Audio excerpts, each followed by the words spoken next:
What is up, and welcome to the Red and Bold Show. I am one of your hosts, Marc Adams. You can find me at 49ers Camelot. I'm on X, wherever you watch or listen, usually. And you can find my co-host, Anthony Robertson. You can find him at 49ers Cutback. And Ant, I am already getting things wrong here today. It has been one of those days. And in fact, where I live in the Chicago area, we're probably soon going to be under possibly a tornado warning. We're already under a severe thunderstorm warning. So if I disappear, that means my electricity went out. If it just flickers, I'll do my best to get back on as quick as I can. But if it stays out for a while, then you may be without me for a while. So it could get a little hairy here. I'm already in my basement, so I'll be safe. Just for how long, who knows? Oh, geez, like that. What an opening, right? That you got to deal with weather like that, and it's interesting because we're in different places, but we're dealing with like the lightest of weather, right? It's California weather, so there's these light winds and light rains, and I'm complaining about having to deal with it, and then there you are dealing with severe weather and severe problems, and yeah. I think that's interesting where it's perspective. And there's a lot of perspective now that we got to talk about with the 49ers as well, because I think a lot of people think maybe that they're dealing with the type of weather and they're weathering a storm like you're going through, and maybe it's not as bad. We'll see. Yeah, hopefully not. I mean, I'd rather the 49ers have some struggles than for me to lose a house or something like that. Big facts. Got some guys here in the chat with us. David Maraza's in here. Josh is in here. He's with 49ers Faithful Forever. Lou's in the chat. So welcome to those guys and everybody else that's listening or watching wherever you're at. Thank you for joining us. We're going to jump right in. The latest in the Dre Greenlaw saga is that the 49ers offered Dre Greenlaw more money, which we already knew. But now there's this report that John Lynch and Kyle Shanahan flew to Texas, kind of a last-ditch effort thing, to try and convince Greenlaw to not choose Denver, to in fact return to San Francisco. Now, there are some fans just freaking out over this. They're saying it's embarrassing. I think that I saw that Greenlaw's dad said something. I don't know if it was today, but said something along the effect of when he was in San Francisco that Greenlaw was Scottie Pippen, and now he wants to go be Michael Jordan. Is this? I mean, I think that fans should not get too worked over that. I don't think this is an indictment on the 49ers culture or the 49ers as a team. I kind of think that what his dad said is probably true, that he just wants to go be the guy somewhere. Yeah, I think that's right. And I think it was probably like 2 or 3 weeks before free agency hit that a report came out that that's what Dre Greenlaw might ultimately be looking to do, is run his own shop. That was the exact quote. And that's what it appears it was going to be. It didn't matter that the 49ers offered him more money. It didn't matter that the 49ers were giving him the red carpet treatment. He was looking for an opportunity to go, prove himself and get an opportunity to run his own team, to be a team captain, to do the things that Fred Warner has done in San Francisco. And no matter what, he was always going to be the Robin to Fred Warner's Batman, because Dre Greenlaw hasn't been a Pro Bowler. He hasn't got an All-Pro. He's been really close to being a Pro Bowler, probably should have been, but Fred Warner's been the All-Pro guy. I mean, his literal nickname is All-Pro Fred. And so he's trying to get from out of that shadow and kind of into the limelight where he can show what he's capable of. And I do think it's good for him. It's going to be a good opportunity for him. I will say this, no matter what, though, when it comes to the Michael Jordan, Scottie Pippen thing, it didn't matter where Scottie Pippen went. Didn't matter if he was playing in Portland. He was always Scottie Pippen. He was never Michael Jordan. And so to be that guy, you've got to go now prove that you can play like that guy. And so that's one of the interesting things. So it's not the change in scenery that's going to make Dre Greenlaw that player. It's going to be his play on the field. I do love Dre Greenlaw. I think this is a good opportunity for him. I think the 49ers did everything they possibly could to keep him in San Francisco. So I tip my cap to them for trying to keep their own. But in the grand scheme of things, this just didn't work out. Now the 49ers got to go a different direction, and they've got to replace a big piece of the defensive puzzle. And this was a huge loss but inevitable because there's nothing it seems like the 49ers could do to keep him. Yeah, and I think I like what you said about Pippen, because let's take those 2 years that Jordan was retired. So the 2 years in between the 3 championships and then 3 more championships, Pippen was the guy, and he may have even been a league MVP. I can't remember one of those seasons, but he was great. But he was never going to be MJ. And so the question is, can Greenlaw go be his version of Fred? And I'm not putting Fred Warner on Michael Jordan's level, of course, but the big question is, can he stay healthy? If he can stay healthy, I think that he can play at a Pro Bowl level, but that's going to be the question for him in Denver. I saw someone here, I think, let me see if I can find this real quick. Sorry, everybody. Lou asked, any late breaking Aiyuk trade news? We're going to get into that. The Aiyuk trade deadline essentially is Tuesday. You and I have been saying all along that we don't believe he will be traded. If he's not traded by April 1st, then he's not going to be traded, most likely. I'm standing by that. I mean, there's not much time left, and so it really doesn't look like he's going anywhere. But we've stood by that the whole time. I'm going to continue standing by it. Are you continuing?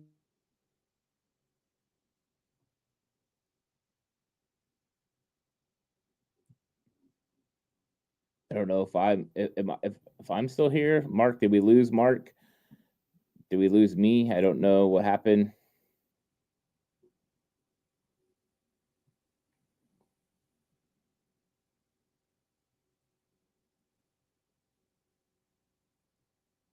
All right. Well, I'm good. Thanks, Josh. So we lost Mark. So I will continue that conversation that's going on. I didn't know what exactly happened. Mark just texted me right now, so I appreciate you all. Sorry for that. He lost power. He's going to try to get back. So he kind of said that was going to happen. But when it comes to Brandon Aiyuk and the deadline being on Tuesday, it's one of those conversation points that I think all have been wondering if he's going to be here. Now, he has been up against the moment where he potentially could get these huge bonuses, and April 1 is looming. With April 1, potentially there's an opportunity that they could trade Brandon Aiyuk and not have to pay all that money. But me and Mark have been on the thought process that they weren't going to trade Brandon Aiyuk, that it really didn't make sense from a standpoint of you're just not going to get enough back for him in trade. And so I think with that being said, and it doesn't look like teams that were offering a second and a player last year would be willing to offer that. The best I've seen reported have been a mid-round pick or a fourth-round pick. I don't think that's enough for Brandon Aiyuk. Adam Schefter came out yesterday and said the doctor for Brandon Aiyuk has stated that he'll probably be ready to go mid-season. So I don't know what team is willing to trade a second-round pick, a high second-round pick, and a player or something like that for Brandon Aiyuk to be able to move on. So I just don't think that that's really possible. I think that he is going to stick with the 49ers. And so I think that is really important to remember when we're talking about how this team is going to look as we get further into the season. I think there's legit question marks about Brandon Aiyuk and when he's going to actually be able to help your football team. It says he could be back mid part of the season, but when is he actually going to be in shape? Does that mean he's going to be in shape, right away? Is he going to be ready to go? Yeah, probably not. They're going to have to work him in slowly. So when does he start making his impact? I think that's later in the season, which means the 49ers are probably still in the market for a wide receiver, whether that's in free agency. I had heard they were talking to a couple of free agents. One of those guys is off the board. He went to another football team, but it was in negotiations with John Lynch. So they're still in the free agent market, but I think it's more likely now that they're going to go into the draft and look for a potential target that they could hit. And one of the key draft picks could be somebody that can play X while you're going to be without Brandon Aiyuk, which is going to be one of the most interesting things in this. So I think that, Brandon Aiyuk not going on. Yeah, I mean, it's just like what Josh said here. Who's trading for a wide receiver who's not recovered and has a huge contract, I don't see it. And I'm in the same category. I think that that's a lofty expectation to expect a team to be willing to give you premium draft capital, which was on the table last season. And we know what Brandon Aiyuk's worth was. Last year, the Cleveland Browns had offered a second-round pick and Amari Cooper. And so that is kind of what at the top of his projection, what he was worth. Now it's not even going to be close to that. So that's something to consider. Another thing to consider is the 49ers aren't exactly done with free agency. They can wait until after the draft to go out there, try to execute what they want to get done in the draft, and then come back to the table and see who's available in free agency. Those players no longer fit into the compensatory pick formula, so you can find guys that you're looking for after that. And Amari Cooper is still one of those players that is still left. Lou says, Ant, is this Aiyuk's last year in San Francisco if he gets healthy? No, I think the opt-out is actually after the 2026 season. So the money that kicks in April 1 is actually for 2025 and 2026. So if he gets past the Tuesday deadline, the likelihood is Brandon Aiyuk will be in San Francisco until 2027. That offseason before the 2027 season could be the spot that the 49ers decide to move on because there's a built-in option for him. So that's one of the things that, the 49ers are going to consider by Tuesday. I don't think he's going to get moved. I do think he's going to be here for the next 2 seasons. And Brock Purdy will have a consistent target that you can pair with him for the next couple of years. Then you have Ricky Pearsall. We know he's for sure going to be here. Jacob Cowing as well. And then do you have Jawan Jennings past this season, I think becomes another question. David Morazzo says draft one of the Iowa State kids at wide receiver. BA isn't going anywhere. Yeah, I really like the wide receivers from Iowa State. Very talented guys. And, I think that people have been talking these guys up pretty heavy. But the guy that I've been the most, fond of the two is Jaden Higgins. Higgins, very, very talented, 6'4", 214 pounds. But I think for a big guy, I like the way he gets in and out of breaks and the way he's able to create separation at the top part of his route. He's really good about creating separation, even though he's not a blazer. He's not one of those guys that's got elite speed.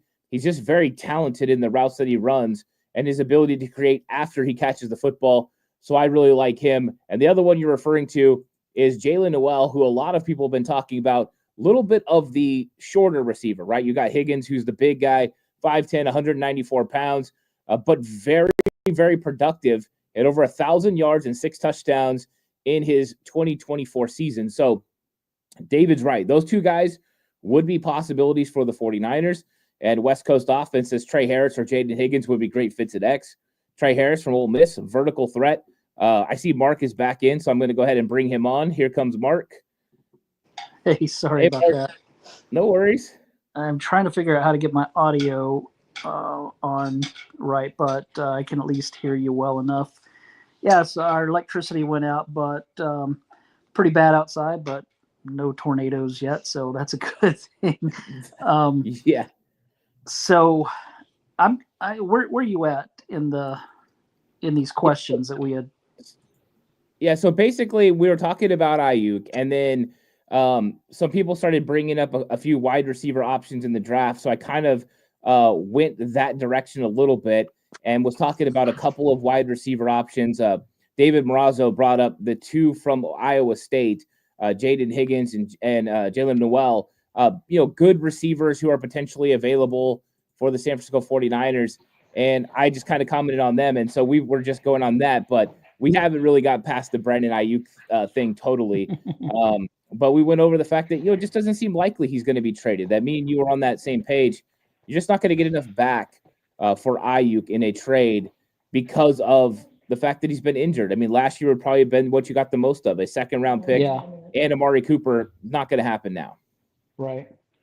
Yeah, I agree. I don't think he's going anywhere. We haven't felt like that all year.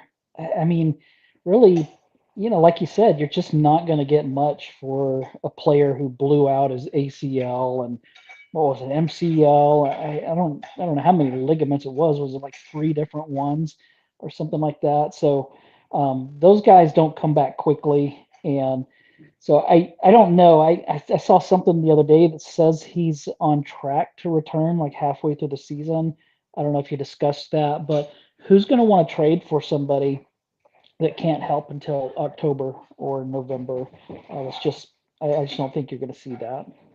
Yeah, and that's the thing. He could come back midseason, but when's he going to actually be Brandon Aiyuk again? Is that going to be right away? Probably not. Is it going to be when he gets his legs underneath him in the playoffs? Is that so what kind of value would a team like Carolina, for instance, if they traded for Brandon Aiyuk, they're really not going to get much out of him. The likelihood of them making the playoffs pretty minimal. So I just don't know what a team would be willing to give up for a player that they probably aren't going to get any production of out of until next year. And then the fact that you've got the money hitting in April 1, that's for the next 2 seasons. It's guaranteed money for 2 years. So I don't think he's going anywhere for 2025 or 2026. This is likely a change that happens after the 2026 season. During that offseason, potentially Brandon Aiyuk moves on. But I think he's here for the foreseeable future. Yeah. Well, let's move on to some draft type stuff. There are some that are saying that the 49ers need to draft 5 starters. So the question I wanted to ask first is, are there even 5 spots for a rookie to start? I know everybody wants Jake Brendel to be replaced, but I mean, is Kyle Shanahan going to trust a rookie to start at center? I mean, do you think that there are 5 spots, 5 starting spots for a rookie? I went over it, and the only way I could find 5 spots is if they were able to draft some guys high. So you're not going to be able to get 5 legitimate starters, I don't think, initially. I think you could fill some of these holes, but you can't draft everyone in the top 100 picks that have potential to start. I do think that they have 2 openings when it comes to defensive tackle. So if you draft defensive tackles high, you might be able to get 2 starters at D tackle. I think at defensive end, I think Yetur Gross-Matos will start. Opposite of Nick Bosa minus a big free agent signing, or you get a top flight edge rusher in the draft. Like you get one of those guys at pick 11, maybe those guys can step in and start opposite of Bosa. Besides that, I think it will be Gross-Matos. I know he didn't play great last year, but he's got a lot of experience. The other 2 spots, left guard, which Ben Barch is going to be in a competition for him, Spencer Burford, Nick Zakelj, we'll see. But if you got the right guy at left guard, maybe somebody could start there. Even then, everyone should remember Dominic Pooney was not set to start last year. That if it wasn't for injuries to John Feliciano and Spencer Burford, he wouldn't even have got an opportunity. But maybe the 49ers would think about it. And then linebacker. We talked about Dre Greenlaw. Right now, there is no set-in-stone Will linebacker. There's no set-in-stone Sam linebacker. I think D. Winters is probably the most likely for Will right now, minus them doing something in free agency. But it's going to take a high draft pick, I believe, to start at Will linebacker or to start at Sam linebacker. Maybe a mid-round pick could do it. But I do think there's potentially 5 spots, but I don't know if you could get all 5 in this draft that could start. Because like you said, I don't expect Kyle Shanahan to start a rookie center over Jake Brendel. That's just not something he does. Even a first-round offensive tackle, I'm not sure that offensive tackle will start over Colton McKivitz. To quote Matt Barrows, they think that Colton McKivitz is the bee's knees. And, I do think that they like Colton McKivitz a lot. Yeah, I don't know that I've ever heard that expression before, but that's pretty funny. You can always count on Matt for some good stuff there. Um, I did see. Did you see that he wrote an article in which he named some 49ers players who he thought would have a breakout season, and I didn't see the article, but I did see that 49ers Web Zone wrote an article based on that one, and they named a couple of guys. Did you happen to see that? I heard some of the players that Barrows was talking about. I did not get to read the article, so I'm not exactly aware of the full content of what he wrote.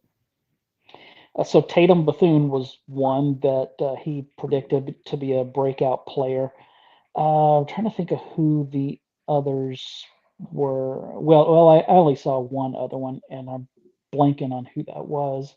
Um, but Tatum Bethune was one. That's one of your guys from Florida State. So, what do you think about that? Could he be somebody, second year player that could make the kind of impact that maybe we'd like to see? Yeah, I think it all comes down to what he's able to do in pass coverage. Tatum Bethune is so good when stopping the run. That's not a problem for him. He's very instinctive. He gets downhill. He's physical at the point of attack. He can stack and shed.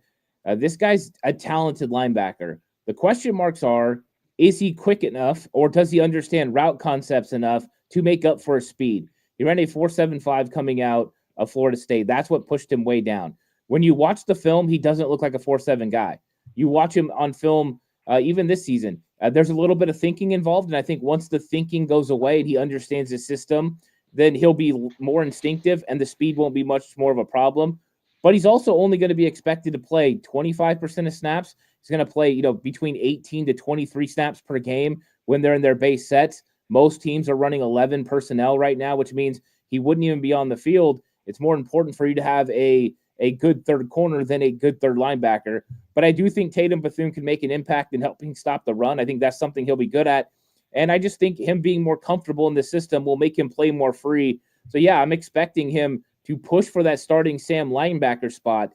And I think that that's a possibility unless the 49ers do something very fun and go linebacker very early in the draft, in which case I think that could kind of make D. Winters go back to Sam and maybe they have somebody else play Will. That would be interesting. The other one was Evan Anderson. Yeah, I like Evan Anderson. I think that there's an interesting thing going on right now that I've heard kind of on social media and even from, content creators, podcasters, everyone, is there's an expectation that Evan Anderson's the starting defensive tackle for the 49ers currently with the way the roster's built. I don't see that as being the case. I think right now they're still higher on Jordan Elliott and on Kevin Givens. Givens playing the 3-tech, Jordan Elliott playing the 1. And I know Jordan Elliott wasn't great last year, but he has upside when it comes to at least generating some sort of a pass rush from the interior. Evan Anderson does not. This guy's a 2-down run stopper. That's about what he does. And so I think that there could be some development there. I'm hoping that he takes another step forward and he could really help this team. But I don't think it's a foregone conclusion that he's going to start and get the amount of reps that people are thinking. And I do believe the 49ers possibly could take 2-3 defensive tackles in this draft. And with that being the case, I think he's going to have to battle and compete for playing time. And if they get some of these big plug defenders, people want him to draft Kenneth Grant. People want him to draft Alfred Collins or CJ West. If they get those guys, that might push Evan Anderson actually down the list. So I think he's a good player, but I wonder how many reps he'll actually get just being a 2-down defensive tackle. Yeah. All right, back to the draft. I named some offensive positions, and I wanted to see if there was a player at that position that you would like to see the 49ers draft. The first is quarterback, which if they draft somebody, I would expect it to be late since they have Brock Purdy. But is there a quarterback that, I guess it could be like an undrafted free agent that you'd like to see come in? Yeah, I would actually love to see the 49ers steer clear of quarterback in the draft. I think for, undrafted free agent would probably be the way to go. I think if they were going to draft anyone, I like Mac Brosmer from Minnesota. Max Brosmer would probably be the guy that I would go with. But I don't think there's a tremendous amount of value for quarterback in this draft. I think it's not very deep. It's not very great. So this is one of those times where you look and you got Tanner Mordecai, who's already been in the system for a year. And so I think maybe you just bring in a guy that's got a lot of elite skills as far as maybe he has a really big arm or he's got a lot of speed, somebody that has something physical like that you think you can build on. And you go ahead and you get those guys in undrafted free agent, bring them in to compete. But other than that, I would kind of steer clear of quarterback when I think you have so many needs. That's not one of them. You got Mac Jones, you got Tanner Mordecai. I think you're okay. I would even be more open to signing someone like Trey Lance to come in and be the third quarterback. He's still only 24 years old. And I know a lot of people would scoff at that, but he's still a lot more talented than the 24-year-old guy you're going to get as an undrafted free agent in the draft. So that's something I would be more interested in than one of these guys. Yeah, I wouldn't be opposed to that. It'd be a little bit confusing since they traded him away, but maybe part of that had to do with the fact that they were just trying to get the shadow. Not that Trey Lance really created much of a shadow because he barely played, but because he was drafted so highly, maybe they wanted to get that out of the way. I actually think that competition is a good thing this year. That's why I like that they brought in Mac Jones. But yeah, I'm with you. I don't think they should draft a quarterback. How about running back? Some people are wanting them to draft a running back high because you never know with Christian McCaffrey. But I think if they draft a running back too high, then people are going to lose their mind. Yeah, I'll give you a few guys. I think when you start getting to late 2, round 3, Caleb Johnson out of Iowa, I think he's a perfect fit for what the 49ers do in their zone scheme. That's what he played in at Iowa. He's got good vision, good contact balance, very physical, lacks speed. So that's why he's falling down boards a little bit. But I think he would be a great fit for the 49ers if they decided to go running back in round 3 at pick 75. Might be a little bit too high to draft a running back. I think 4th round probably better. And if they go in the 4th round, a guy like Bashul Tutin out of Virginia Tech, 4.32 speed, 208 pounds, runs more physical than just a guy with a lot of speed. He doesn't go down easy. He breaks tackles. He has some concerns when it comes to fumbling, but he's been so good with the vision, the ability to just game break and take off and be gone. People can't catch this guy. He's one of the fastest guys in the entire draft. I think he would be a guy. And then when you start getting late into the draft, a guy I like out of Florida, Montrell Johnson, I ran a 4.41. He's 6 foot. He's over 200 pounds. I like his vision. I like his physicality. He's a guy that can break, arm tackles and be able to get some extra yards after the contact. So I like those guys. I think I would wait if I was personally the 49ers until after round 4, or so you go day 3 pick, round 4 and beyond. I think is a hotbed for running backs. There's some really talented running backs in this draft. But I think Kyle will be tempted with Caleb Johnson. And I think that when you get later on, Montrell Johnson could be huge value in the 7th round as potentially a guy that could come in and compete. I know you already talked a little bit about wide receiver, but do you want to give me an abridged version of somebody that you might like to see grab in the draft at that position? Yeah. So one of my favorite guys is Jaden Higgins, and we talked about him earlier from Iowa State. David brought him up, and David's over on my Patreon, so he knows that I'm a fan of Higgins. I've broke him down. I'm a huge fan. Another one that I'm a fan of who's late in the draft, who gives me Jawan Jennings vibes, is Brew McCoy out of Tennessee. Same college, same type of player. Brew McCoy a little bit more athletic than Jawan Jennings. I don't know if he can create separation as good as Jawan, but he does a great job competing. He breaks tackles, yards after contact. I think he's really good. Another guy that I've been enjoying is Keandre Lambert-Smith from Auburn. I like him. I think he's got the ability to make some things happen. And the latter 2 that I talked about are day 3 picks. So you're talking 4th through 7th round. So not tremendous amount of draft capital you have to give up, but players that can help your football team can go out there and compete at X. You're going to have some open spots with Brandon Aiyuk potentially out, and these guys can do some things that Kyle likes. They're all willing blockers as well, which is what you need. Big physical guys who can compete at a high level. I think that's why they would make sense for the 49ers. How about a George Kittle eventual replacement at tight end? Yeah, I don't know if they find the George Kittle eventual replacement, but I do think they find a move tight end. I think when you look at what they did in free agency, they got their blocking tight end to go with George Kittle. So they got their Charlie Warner type. And I think now they're looking for the better move guy, the guy that can get in space, that can catch some footballs and make some plays in the open field. And there's a couple of guys I like in the mid rounds. And I think the 49ers could potentially strike on either one. Gunnar Helm out of Texas. I know he didn't have a great 40 time, but he was dealing with the ankle injury. I think he's going to be a 4.6 guy. And then Terrence Ferguson out of Oregon, another big physical tight end who did run a 4.63 at the combine, but makes a lot of plays in the open field. Both these guys are yak guys, good receivers of the ball who have upside when it comes to blocking that could eventually develop into dual threats. I like both of these guys.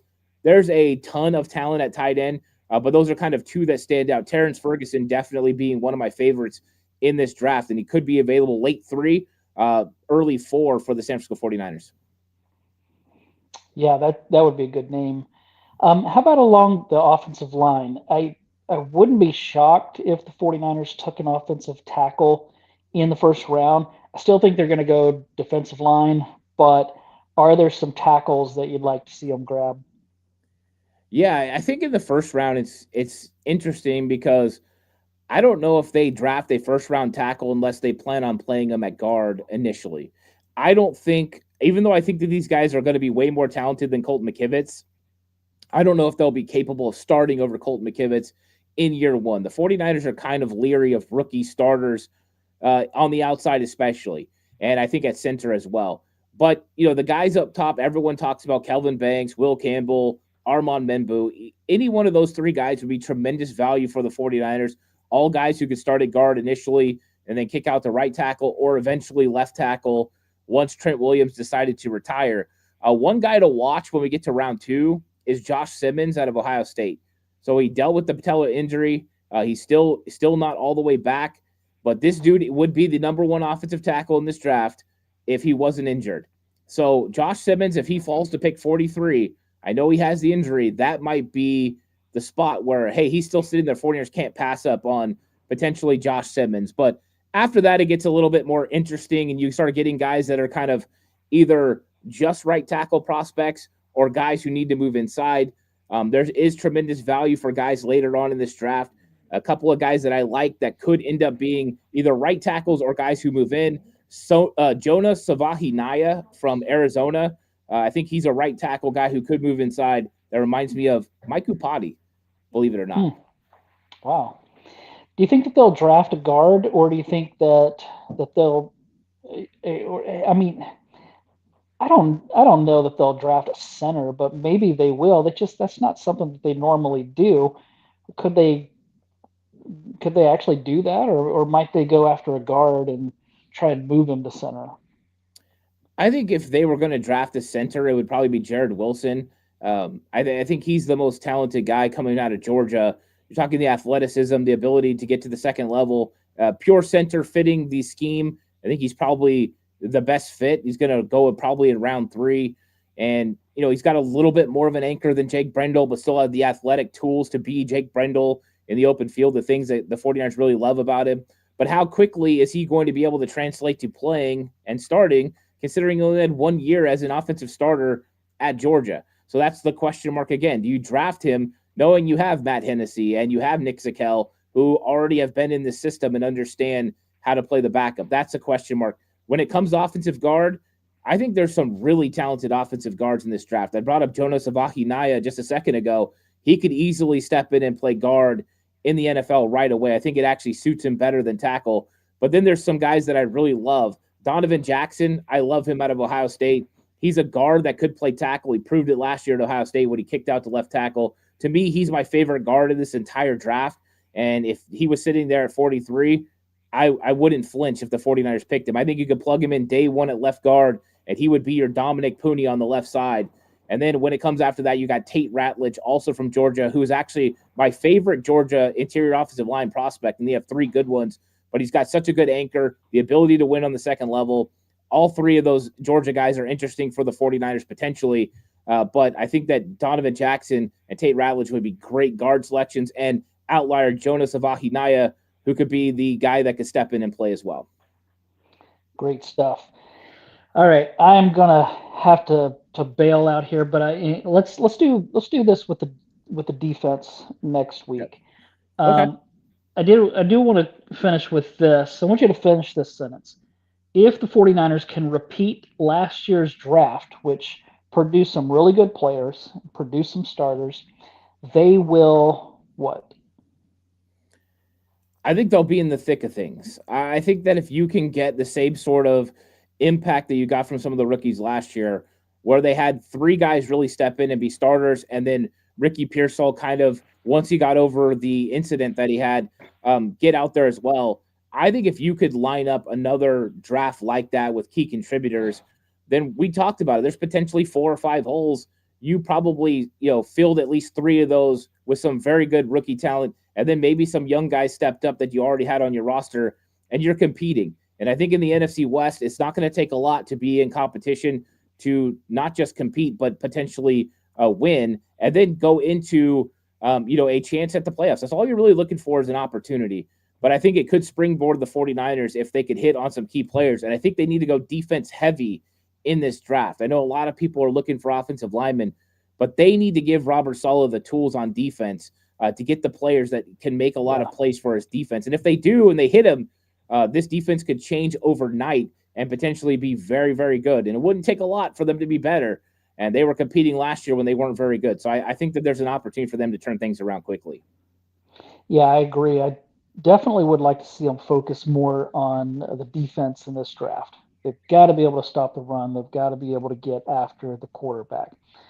Hey, thanks everybody for joining us. Sorry that I lost my power. Still isn't back on, but hopefully it will be sometime soon. But we appreciate everybody for joining us and for all those in the chat. Sorry we didn't get to the chat quite as much. It was a little hard for me to see it here on my phone, but thanks again. We'll be back next Sunday to talk 49ers with you. See ya.